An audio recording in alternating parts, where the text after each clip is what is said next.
What's up, y'all? It's John Wayne, aka Buyer Flipper here.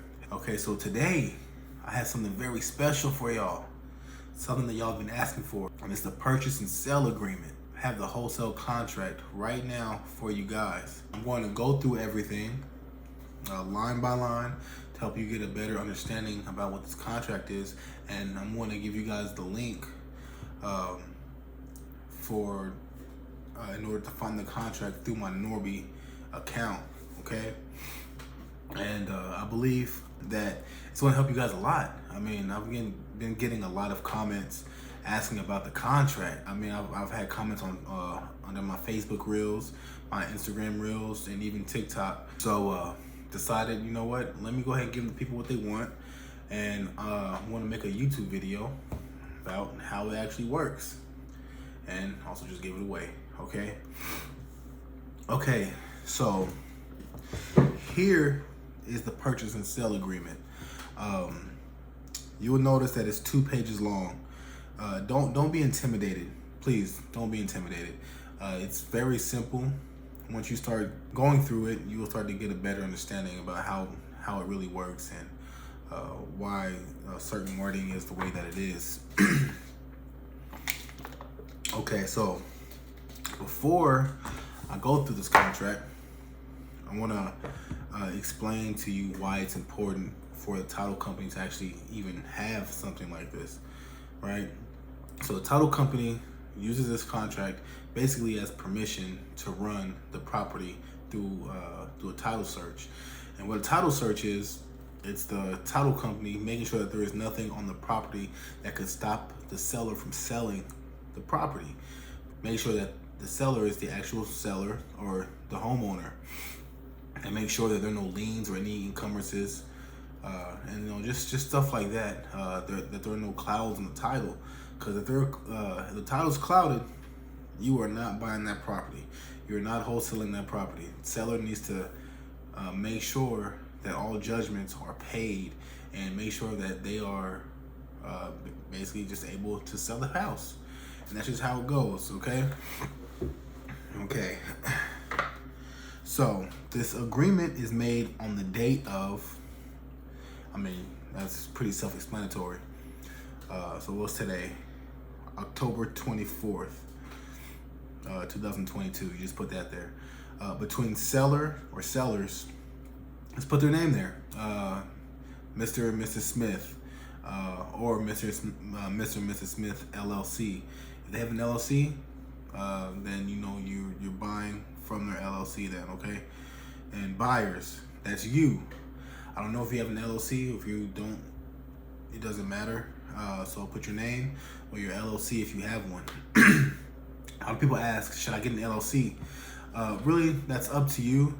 It's definitely a good idea. I wouldn't go like 4 or 5 deals without an LLC. Basically, it just helps you from being sued in your personal name. So if anything goes wrong in the business, I'm sorry, I'm a little congested right now, then the LLC will help you or keep you from being touched as a personal liability. I mean, that's basically what an LLC does for you. And this is the part that makes the contract assignable, where you can wholesale it. Okay, it says and or assignees. Is letting the seller and the title company know that you plan to assign this contract, and that's just letting everyone know that there's a chance that you can just sell the contract. Simple. AKA wholesale, which is why you are here. Seller or sellers agree to sell, and buyer or buyers agree to buy the described real property with all improvements and fixtures in the personal property described below. It's essentially just saying as is. We are agreeing to buy, the seller is agreeing to sell the property in as is condition. Legal address, this is important. So how do you find the legal address?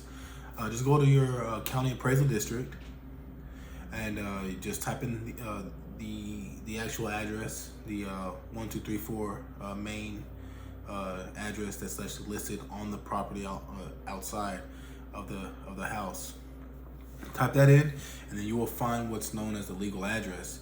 it will tell you the lot number and also the block number, and give you what the name of the neighborhood is. And it's very specific to that house, okay? So pretty simple to find. If you're buying more than one house, then you just put the second legal address there. Personal property includes, I always just say as its condition, because you're basically just purchasing the property as its condition. As is stated previously, where it says seller agrees to sell and buyer agrees to buy the described real property with all improvements and features in the personal property described below. Earnest money deposit. A lot of people who wholesale, they get really, really discouraged when they hear about earnest money. Guys, don't fret, because there are transactional lenders out there who don't mind lending out money for earnest money deposits. I'm one of them. I lend on earnest money, okay? So earnest money, if you don't know, is your goodwill payment, and it's non-refundable. It's letting the seller know that you're serious. Some sellers require it, and some don't. It's just really up to the seller. And it's paid or wired to the title company, and it's held there through until closing day, and then all the funds are transferred to the seller. Cash to seller at closing.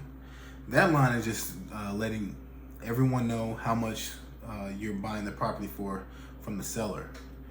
Existing loans and liens.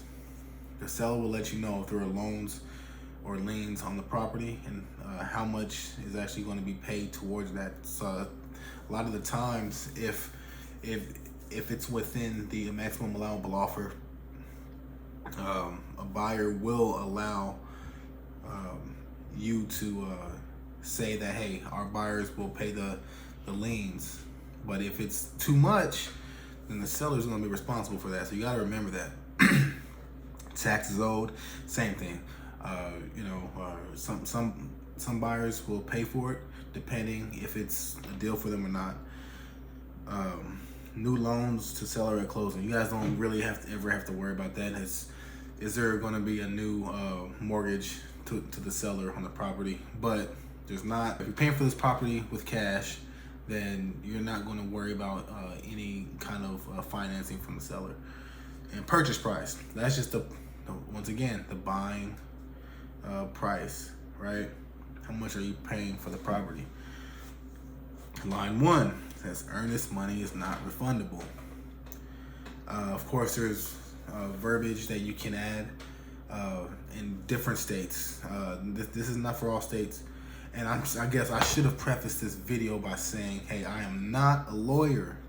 So if you are confused with anything in this contract, it is best to seek a lawyer, okay?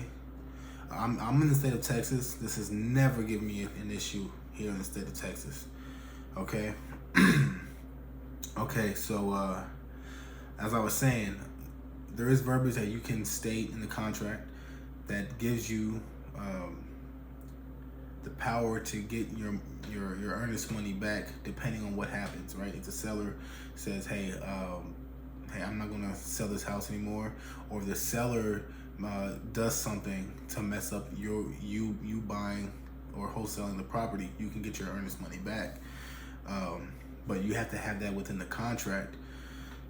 The balance due to seller and the amount of the purchase price shall be paid as follows: a cashier's check or a wire transfer. Guys, a lot of people get confused. Hey, if I'm offering cash to seller, then I need to bring somebody who's going to have that X amount of money in actual cash money. No, that's not how it works.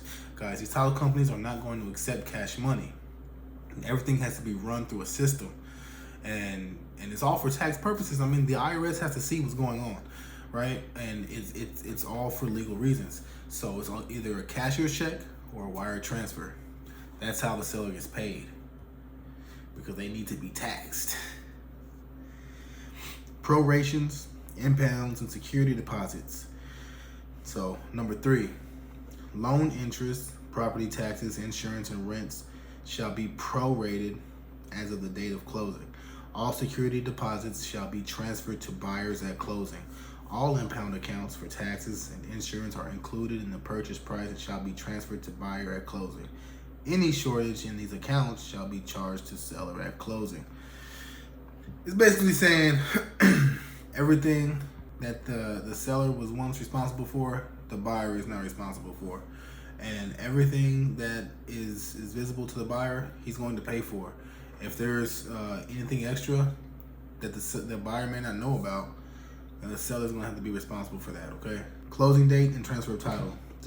This transaction shall close on or before. Guys, so there's something that I do. This is to help me give the seller peace of mind that their house is going to sell, okay? I let them know up front that I'm wholesaling their house and I plan to make a profit. Okay, and I tell them, hey, my buyers buy in 30 days or less. Okay, but I would like to ask for another 15 days just in case my buyer decides that he doesn't want the property. I've never had an issue. Seller usually agrees. 45 days is still pretty fast. Okay, I'm not saying that you should all do that because every situation is different. 45 days is 15 days longer than 30 days, but I always put 45 days from the date of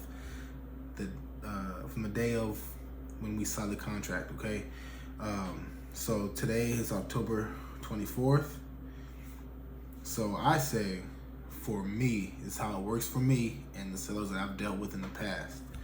Right, 45 days from today. That would be December 8th, 2022. And I know y'all probably thinking, that is a long time. What seller's going to agree to that? Guys, if you just communicate with the seller, they will have no problem, right? The way that I discuss it to them is the truth. I say, hey, so I've never had this issue before, but just in case I can't get the sale in 30 days, I'm going to need I like to have 15 days extra, so 45 days to make sure that we sell your property. So they're usually like, okay, that's fine, whatever, as long as I get the money that you agreed to. Okay. Okay, the second part of line 4, the closing will be held at blank. This is just the name of the title company. So this varies, right, between what the buyer or where the buyer's preference is. Okay, so I never put the name of a title company unless I know for sure this is where the buyer is going. I know for sure this is what the buyer prefers. I always say TBD, which is short for to be discussed. Okay, never had an issue. Sellers are usually just like, okay, whatever, as long as I get the money, and it's fine. Okay. And sellers agree to transfer marketable title free and clear of all encumbrances except those listed, and pay any required state taxes or stamps required to record deed and mortgage. Seller agrees to furnish title insurance in the amount of purchase price, showing no encumbrances or exceptions other than those previously noted. We want a clear title. We want to make sure that everything's good and the day of closing. We want to get paid, and we want the seller to be relieved of this house. The seller wants the same thing. Okay, so that's all that that's stating. We want to make sure everything is clear for us to buy this property. On our cases, wholesaling. Tip number 5, damage to property. So this is important, okay? You gotta make sure that the seller truly understands this part, because if not, and something happens to the property after you get it under contract, then it could be bad, right? Because it could actually stop you from buying the property.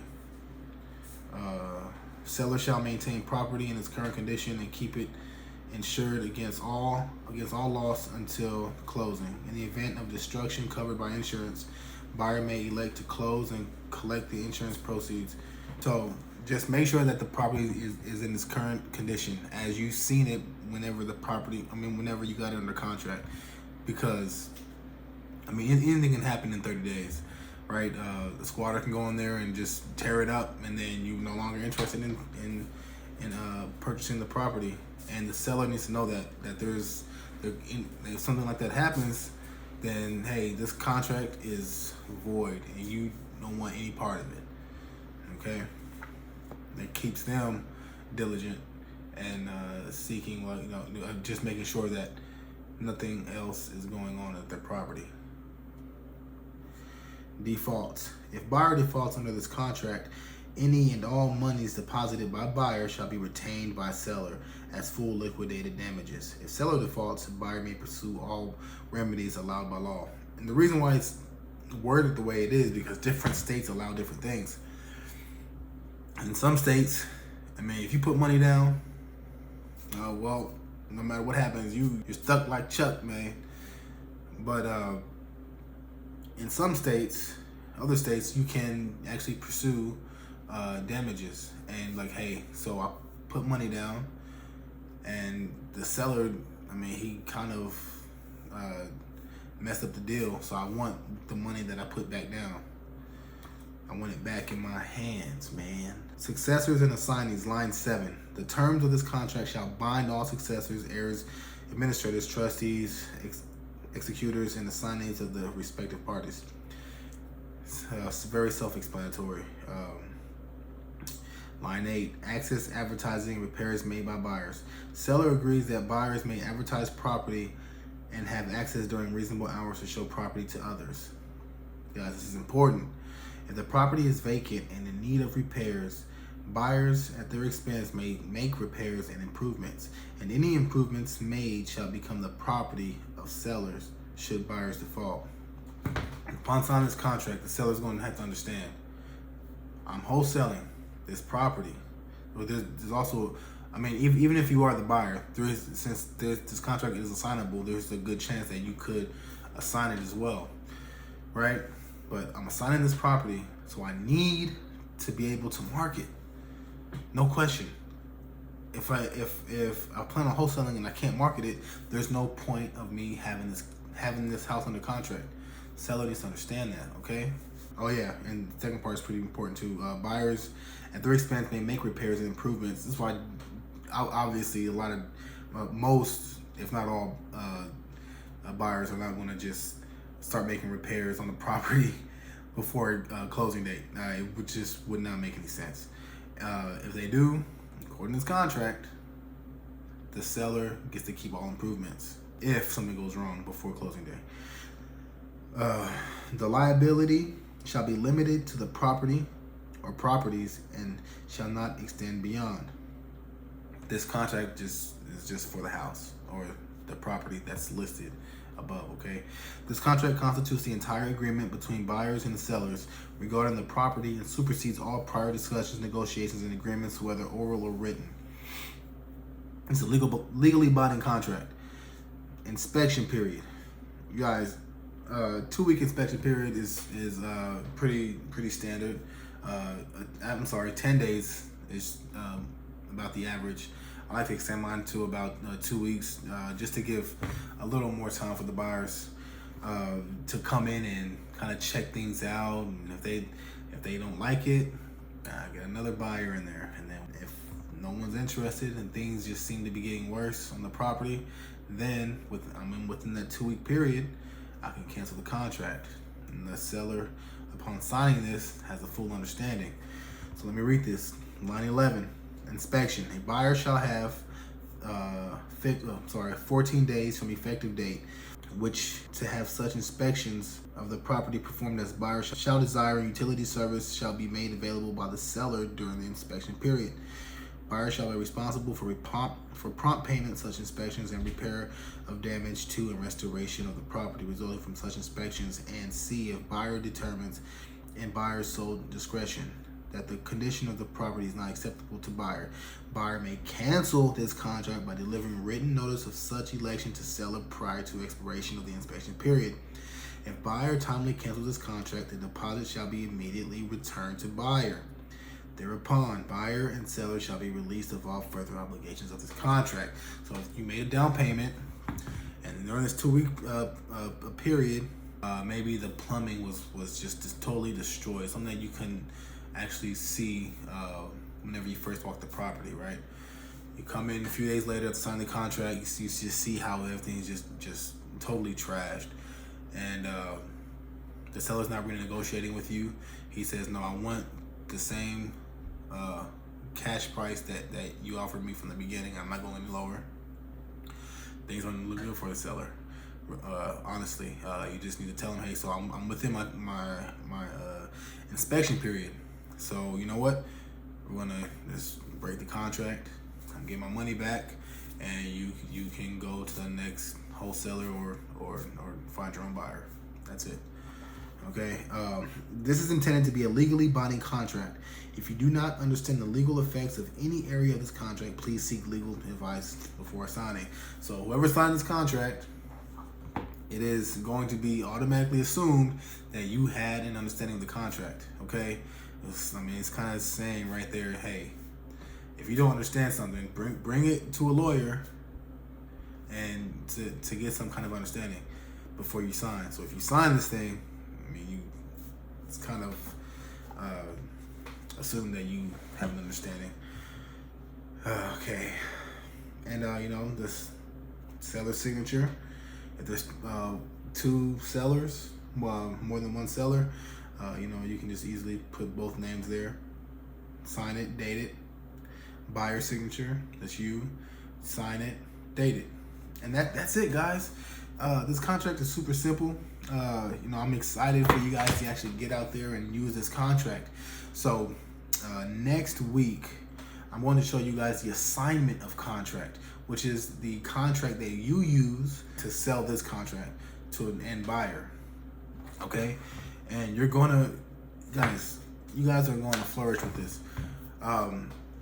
I would, as far as taking it to the title company, I would hold off until you have an actual buyer sign the other contract, because in some states, if title is opened up and with the first contract, you just have one contract and you're steady looking for a buyer for the assignment of contract, then that purchase and sell agreement, just by them opening that up, they will charge you.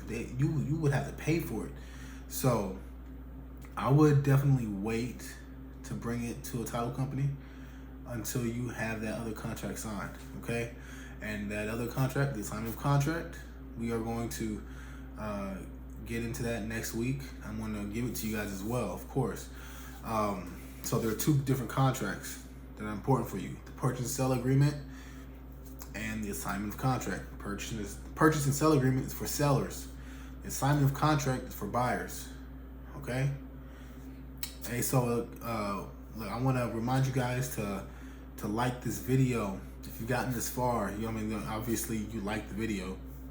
Comment, engage with the video. It helps me out with the algorithm. Subscribe to my channel, hit the notification bell. So I've actually heard stories that the notification bell doesn't even work for a lot of people, but you know what? Just hit it anyway, because it might work for you. But yeah, I want to thank you for being here with me for 26 minutes and 21 seconds so far. Really, man, it means a lot that y'all would sit here and just hear me talk. And I'm just here to help y'all. And I'm John Wayne, aka Buyer Flipper. Peace.